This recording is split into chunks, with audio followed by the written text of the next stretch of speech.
গতকালকের ঘটনার জেরে বামফ্রন্টের ডাকা 12 ঘন্টার বন্ধের মিশ্র প্রভাব মানিকচকে। বিদ্যুতের দাবিতে পথ অবরোধ তোলাকে কেন্দ্র করে পুলিশ জনতা খণ্ডযুদ্ধে পুলিশের গুলি চালানোর প্রতিবাদে শুক্রবার মালদার মানিকচকে পালিত হচ্ছে 12 ঘন্টার বন্ধ। বন্ধ ডেকেছে বাম শ্রমিক সংগঠন সিটুর ডাকে স্বতঃস্ফূর্তভাবে বন্ধ পালিত হচ্ছে গোটা মানিকচক ব্লকে। ঘটনার পর থেকে এখনো পর্যন্ত মানিকচকের এনায়েতপুর এলাকার পরিবেশ রয়েছে যথেষ্টই থমথমে। গোটা এলাকার দোকানপাট বন্ধ রয়েছে, শুনশান রয়েছে রাস্তাঘাট। এলাকায় চলছে পুলিশি টহল। कुछ दिखा नहीं है अभी तक, सब शॉप सब नॉर्मली चल रहा है। अच्छा। मार्केट सब ओपन है। अच्छा। और अभी तक जो इनका था बंद का स्ट्राइक अभी दिख नहीं रहा है। जो अपना है गाड़ियाँ चल रही है, रास्ता सब खुला हुआ है, पुलिस पहरा दे रहा है। हम यहाँ कोई कहाँ पर कोई इंसिडेंट वगैरह कुछ? नहीं, अभी तक वैसा कुछ रिपोर्ट नहीं हुआ है। अच्छा। और अभी इस इलाका में जो स्ट्राइक किया था कल, आज इलाका कैसा है? अभी इलाका शांत है। पुलिस की ठीक है, कभी पुलिस के साथ काफ़ी फेवर दे रहे हैं यहाँ पे लोकल लीडर्स। तो अभी कुछ हमें लगता है कि कोई प्रॉब्लम नहीं आएगा। কাল বিদ্যুৎ নাই কয়েক মাস ধরে মানিকচকে প্রায় 12-13 জায়গায় অবরোধ হয়েছে। গতকাল এনায়েতপুরে শান্তিপূর্ণ আন্দোলনে পুলিশ গুলি চালিয়েছে। দুজন হাসপাতালে আশঙ্কাজনক অবস্থায় ভর্তি আছেন এবং যে মানিকচক হাসপাতালে ভর্তি আছেন। কয়েকজন পুলিশ আহত হয়েছেন, সেটা আমরা কখনোই সমর্থন করি না, কিন্তু এমন কোনো মত ছিল না যে পুলিশ এটাকে কন্ট্রোল করতে পারত না।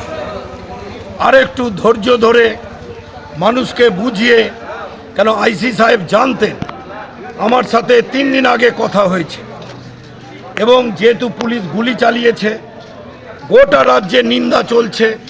আমাদের বামফ্রন্টের নেতা এবং সিপিআইএমের নেতা সুজন চক্রবর্তী, তিনিও বিভিন্ন প্রেস মিট করে বলেছেন আজকে পুলিশের অপদার্থতার জন্য এই ঘটনা ঘটেছে। আর এই পুলিশের গুলি চালনার প্রতিবাদে আমরা আজকে মানিকচকে 12 ঘন্টার বন্ধ ডেকেছি।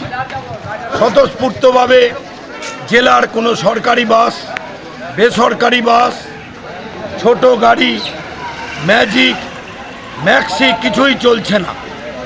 এমনিতে দূরপাল্লার গাড়িগুলো আমাদের ছাড়তে হয়েছে, তার কারণ তারা জানে না যে মানিকচকে হরতাল পালিত হচ্ছে এবং কোথাও কোনো খুব বিশেষ পিকেটিং করতে হচ্ছে না।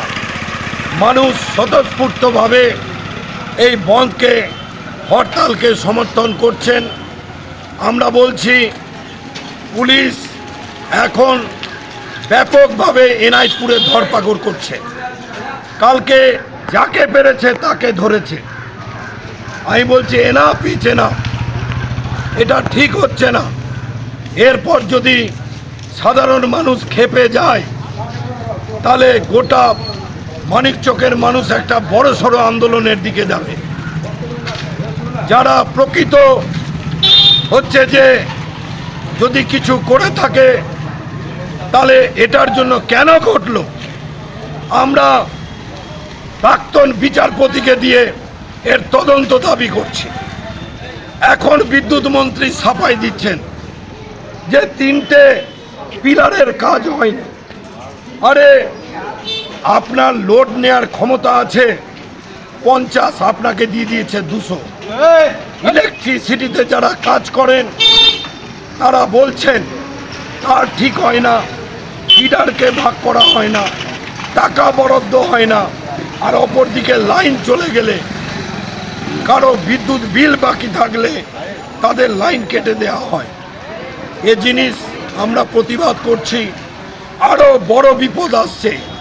স্মার্ট মিটারের নামে গরিব মানুষকে বিদ্যুৎ থেকে বঞ্চিত করা হবে।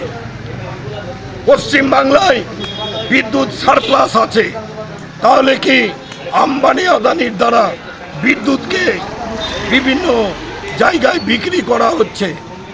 এর প্রতিবাদ জানিয়েই আমাদের হরতাল চলছে। শান্তিপূর্ণ হরতাল করছি। মানুষের কাছে আবেদন জানাচ্ছি, কোনো রকমের আইন হাতে নেবেন না। অন্যায় হলে নিশ্চয়ই প্রতিবাদ করবেন। সিপিআইএম আপনাদের পাশে আছে এবং লড়াই আন্দোলনে আপনাদের সবসময় সাথে আছে।